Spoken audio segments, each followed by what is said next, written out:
আসসালামু আলাইকুম ভিউয়ার্স, আশা করি সবাই ভালো আছেন। এক্সেলের নতুন আরেকটা এপিসোডে আপনাদের সবাইকে স্বাগতম জানাচ্ছি। তো চলুন শুরু করা যাক।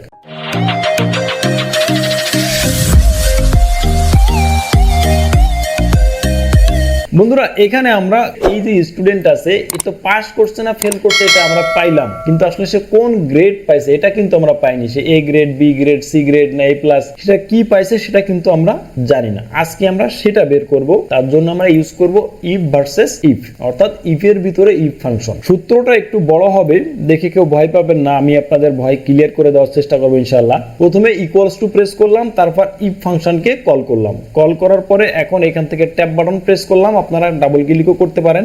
দেখেন ইফ প্লাস ওপেন ব্র্যাকেট কিন্তু চলে আসছে। প্রথমে যে লজিকটা আমাকে দিতে হবে, দেখেন এখানে প্রথমে বলছে logical test. If means logical test, সেটা যেই ইফই হোক না কেন, সেটা শুধু সিঙ্গেল ইফ হোক, ইফ এন্ড হোক, ইফ অর হোক এবং ইফ ভার্সেস ইফ হোক, যেটাই হোক সবগুলাই কিন্তু লজিক্যাল টেস্ট। যেমন আমরা সাধারণত বলি তুমি যদি এটা করো তাহলে আমি ওইটা করব, বা আমি যদি এটা করি তাহলে তোমাকে কিন্তু ওইটা করতে হবে, এরকম। অর্থাৎ লজিক্যাল একটা ব্যাপার থাকে এখানে। আমরা প্রথম যে লজিকটা দিব রেজাল্টের সাথে, যদি সে ফেল করে থাকে তাহলে ডাবল ইনভার্টেড কমা দিলাম, FAIL fail, double inverted comma close করলাম, কমা দিয়ে দিলাম। তো এখানে প্রথম লজিকটা বলছে আমার যদি সে প্রথমে যদি এখানে ফেল থাকে তাহলে আমাকে ফেল দেখাবে, আর ফেল যদি না থাকে তখন শুরু হবে বাদ বাকি রেজাল্ট গুলো। যদি এখানে আমার প্রথমে যদি আমি ফেল পেয়ে যাই তাহলে তো আমার এ পেয়েছে না বি পেয়েছে এটা তো প্রশ্নই আসে না। তো যার কারণে প্রথম লজিকটা আমি দিয়েছি যে এই ঘরটায় যদি আমার ফেল থাকে তো এখানে তখন আমার কত পার্সেন্ট নাম্বার পেয়েছে এটা দেখার কোনো দরকারই নেই, তখন সে এমনি ফেল। তখন আমাকে কি শো করবে, ডাবল ইনভার্টেড কমা দিলাম, ফেল শো করবে, FAIL। এই যে ডাবল ইনভার্টেড কমা ক্লোজ করলাম, কমা দিয়ে দিলাম। যদি এই রেজাল্টটা যদি না হয় তখন তো আমার প্রয়োজন পড়বে, যদি অর্থাৎ এই ঘরের রেজাল্ট যদি আমার পাস হয় তখন আমার প্রয়োজন পড়বে কি, যে আসলে কোন গ্রেড পেয়েছে। আর এই ঘরের রেজাল্ট যদি ফেল হয় তাহলে তো প্রশ্নই আসে না বাকি টেস্ট গুলো করার। প্রথমে আমি সেই লজিকটা দিয়ে দিলাম, যদি এই ঘরে আমার ফেল থাকে তাহলে আমাকে ডিরেক্টলি ফেল দেখাবে। এখন ইফ ফাংশনকে আমরা আবার কল করব। এখন এখানে কোন গ্রেড পেয়েছে তার জন্য এখানে লট অফ টাইম আমরা এই ইফ ফাংশনকে আমরা কল করব। ট্যাব বাটন প্রেস করলাম। এখন আমরা দেখব এভারেজ, অর্থাৎ আমরা 80 এবং 80-র উপরে যদি কেউ পায় তাহলে আমরা জানি তার গ্রেড হলো A+। তো এটি দিয়ে দিলাম। তারপরে greater than or equal to 80, অর্থাৎ 80-র বেশি যদি সে পায় তাহলে তার গ্রেড হবে কি, কমা দিয়ে দিলাম, double inverted comma A+, double inverted comma close, তারপরে কমা দিয়ে দিলাম। সূত্রগুলো খুবই সিম্পল দেখেন। অর্থাৎ এখানে কিন্তু আরেকটা লজিক দিয়েছি, যদি তার নাম্বার অর্থাৎ এই ঘরের নাম্বার যদি তার 80 অথবা 80-র বেশি থাকে তাহলে তার গ্রেড আসবে কি, A+। তো এখন যদি 80-র কম থাকে, এখন আমি পরবর্তী লজিকটা সেট করব। তার জন্য আমি আবার ইফ ফাংশনকে কল করলাম, ঠিক আছে। ট্যাব বাটন প্রেস করলাম, ওপেন ব্র্যাকেট চলে আসলো। এখন লজিক দিব এই ঘরের নাম্বার যদি greater than or equals to 70 হয়, 70 হলে তার গ্রেড কি আমরা জানি, তার গ্রেড হবে A দিয়ে দিলাম, ডাবল ইনভার্টেড কমা ক্লোজ করলাম। দেখেন এই ফর্মুলাটুকু বা এই লজিকটুকু আর এই লজিকটুকুর ভিতরে কিন্তু বেসিক কোনো পার্থক্য নাই, শুধু এখানে নাম্বার কম পেয়েছে আর এখানে গ্রেড কমে গেছে, আর কিছুই না। তো কমা দিয়ে দিলাম, দেওয়ার পরে আমরা ইফ ফাংশনকে আবার কল করলাম, ট্যাব বাটন প্রেস করলাম, ওপেন ব্র্যাকেট চলে আসলো। এখন বলছি যদি এখানে 80ও নাই 70ও নাই, এই ঘরের নাম্বার যদি 70-এরও কম থাকে, অর্থাৎ greater than or equal to 60, ঠিক আছে। তো তখন আমরা কি রেজাল্ট জানি, A-। তো তার জন্য ডাবল ইনভার্টেড কমা প্রেস করলাম, A দিলাম, মাইনাস দিলাম, তারপরে ডাবল ইনভার্টেড কমা শেষ করলাম, আবার কমা দিয়ে দিলাম। আবার ইফ ফাংশনকে কল করলাম, ট্যাব বাটন প্রেস করলাম। এখন যদি এইখানের নম্বর যদি 60-এর কম থাকে তাহলে সে আমাকে কি দিবে, আবার এটা দিলাম, দিয়ে greater than or equals to 50 অথবা 50-র বেশি যদি পাই, আবার 60-র নিচে, তাহলে আমাকে কি রেজাল্ট দিবে, B grade, B inverted comma close, comma দিয়ে দিলাম। আবার আমরা ইফ ফাংশনকে কল করলাম, ট্যাব বাটন প্রেস করলাম, আবার বলছি এখানকার নাম্বার যদি 50-এর নিচে থাকে তাহলে সে আমাকে কি গ্রেড দিবে, greater than or equals to 40। তো তখন আমরা গ্রেড কি জানি, সি গ্রেড, ইনভার্টেড কমা দিয়ে দিলাম, সি দিয়ে দিলাম, ইনভার্টেড কমা ক্লোজ করলাম, এখন কমা দিয়ে দিলাম। আবার ইফ ফাংশনকে কল করলাম, ট্যাব বাটন প্রেস করলাম। এখন বলছি যদি 40-এর কম হয় তাহলে কি হবে, তো এইটাকে আবার দিয়ে দিলাম, দেওয়ার পরে greater than or equals to 33, অর্থাৎ 33 অথবা 33-এর বেশি, বাট 39-এর বেশি না।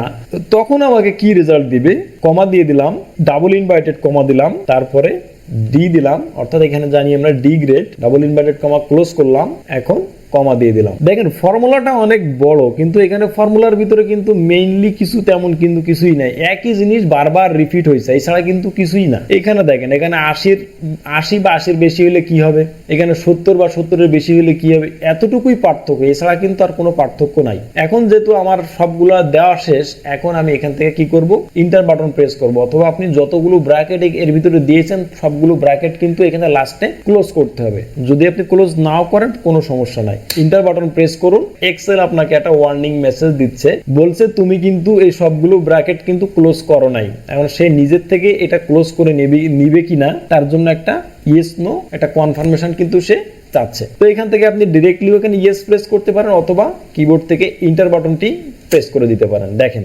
ওয়াও, কি মজার একটা ব্যাপার, এতদিন জানতাম না এই রেজাল্ট কিভাবে বের করে, আজকে তো পেয়ে গেলাম রে ভাই। আসলেই তো এই রেজাল্ট গুলো কিন্তু আসলে এরকম ভাবেই কিন্তু ক্যালকুলেশন করে। তো এখন দেখেন এটিকে যদি আপনি ড্র্যাগ এন্ড ড্রপ করেন, এখান থেকে টেনে ধরে যদি ছেড়ে দেন, প্রত্যেকের রেজাল্ট কিন্তু চলে আসছে। দেখেন কি মজা, কি মজার একটা ব্যাপার। দেখেন আপনারা হয়তো বা এতদিন জানতেন না বা জানেননি, আজকে জানলেন। আর এই ফাংশনের ব্যবহারগুলো কিন্তু এরকম খুব মজার কিন্তু ব্যবহার। আর এই ফাংশনগুলোর ব্যবহার যদি আপনি জেনে যান, তাহলে এক্সেলে মনে করেন যে আপনি এক্সপার্ট হয়ে গেছেন। তো যাই হোক, এখান থেকে কিন্তু দেখেন এখানে আমরা যে লজিক দিয়েছিলাম 80 বা 80-র বেশি যদি কেউ পায়, তাহলে তার রেজাল্ট আসবে কি এ প্লাস, এবং 70 বা 70-এর বেশি যদি কারো থাকে, তাহলে তার রেজাল্ট আসবে এ। এইভাবে কিন্তু আমরা যে লজিকটা দিয়েছিলাম, সেই লজিকটা কিন্তু কাজ করেছে। আরেকটা জিনিস দেখেন, এখানে কিন্তু প্রথম যে লজিকটা আমরা দিয়েছিলাম, ওই লজিকে কিন্তু বলেছিলাম এই ঘরের রেজাল্ট যদি কেউ ফেল হয়, তাহলে তার আর এভারেজ যতই ভালো থাকুক না কেন, এভারেজ ভালো থেকে কোনো লাভ নাই। এই ঘরে ফেল, একটা সাবজেক্টে ফেল মানেই ফেল। তো আমাদের দেশের প্রচলিত রীতি অনুযায়ী আমরা কিন্তু সরাসরি ফেল দেখাই না, রেজাল্ট শিটে আসে কিন্তু এফ গ্রেড। এখানে যেমন A grade, B grade, C grade আসছে না, সেখানে আসে এফ গ্রেড। তো এটা কিভাবে করে দেখেন, সূত্রটা আমি ওটা এডিট করছি। আমাকে কি বলছিলাম, এইখানটা যদি আমাকে ফেল থাকে, তাহলে আমার পরবর্তী দেখাবে ফেল। তো এখানে ফেল না দেখায় আমি এখানে দিয়ে দেবো এফ দেখাবো, এখানে ডিলিট করে দিলাম, অনলি এফ দিয়ে দিলাম। এখন ইন্টার বাটন প্রেস করলাম, এখন এটিকে ড্র্যাগ এন্ড ড্রপ করে ছেড়ে দিলাম। ওয়াও, এই যে এফ গ্রেড চলে আসছে। অর্থাৎ এখানে ইফ ফাংশনের মেইন বিষয় হচ্ছে কি লজিক। এখানে আপনি এই লজিক অনুযায়ী আপনি এখানে কি চাচ্ছেন, ওখানে কি আছে, আর এই ডাটার এগেইনস্টে আপনি কোন লজিক দিয়ে আপনি কি করতে চাচ্ছেন, সেটি মূলত ইফ ফাংশন। তো যাই হোক, সূত্রটি এডিট করে আমি আপনাদের আরো একটু দেখিয়ে দিচ্ছি, লজিকগুলো একটু খেয়াল করেন। এখানে প্রথম লজিক দেওয়া হয়েছে, আমার এই ঘরে কিন্তু সবার রেজাল্ট বের করা আছে, কে কে পাস করছে না ফেল করছে। তো কে কে পাস করছে না ফেল করছে, অর্থাৎ 3টা সাবজেক্টের উপর বেস করে কিন্তু এখানে আমরা রেজাল্ট শিট তৈরি করেছিলাম, সাবজেক্ট 1, সাবজেক্ট 2, সাবজেক্ট 3। তো কেউ দেখা গেছে 2টা পাস করছে, কেউ একটাই পাস করছে, কেউ একটা ফেল করছে, এরকম আর। যারা প্রত্যেকটা সাবজেক্টে পাস করছে, তাদের এখানে আমরা ইফ ফাংশন ইউজ করে বের করছিলাম সে কে কে পাস করছে। তো পাস যেহেতু করছে, এখন পাস করার পরে সবাই কিন্তু জানতে চায় যে আসলে পাস তো করলো, কিন্তু কোন গ্রেড পাইছে। বন্ধুরা, গ্রেড বের করার জন্য আমরা প্রথমে যে কথাটি বলবো সেটি হলো, এখানে আমরা উপরে ইফ এন্ড এবং ইফ অর এই 3টা ফাংশন আমরা কেন ইউজ করলাম না, কেন আমরা ইফ ভার্সেস ইফ ফাংশনটি ইউজ করলাম, তার কারণ আমাদের যে লজিক বা আমাদের যে চাওয়া পাওয়া, এই 3টা ফাংশন সেটা দিতে পারবে না। আমাদের সেটা দিতে পারবে ইফ ভার্সেস ইফ ফাংশনটা। তখন এর ভিতরে কিন্তু লট অফ লজিক আছে, এখানে এই 3টার ভিতরে কিন্তু কিছু সীমাবদ্ধতা আছে, যার কারণে কিন্তু এই রেজাল্টটা এই 3টা দ্বারা পাওয়া সম্ভব না। তো যাই হোক, এটা করার জন্য প্রথমে আমরা যে কাজটি করেছি, প্রথমে আমরা প্রাথমিক যে লজিকটা দিয়েছি, যদি আমাদের এই রেজাল্টের কলামে যদি কেউ ফেল থাকে, তাহলে নতুন করে তাকে সে কি গ্রেড পেয়েছে এটা তো দেখার কোনো প্রশ্নই আসে না। সো এখানে প্রথম লজিকটা হচ্ছে, আমার এই ঘরে যদি পাস থাকে, তাহলে আমি তার পরবর্তী রেজাল্টগুলো খুঁজবে।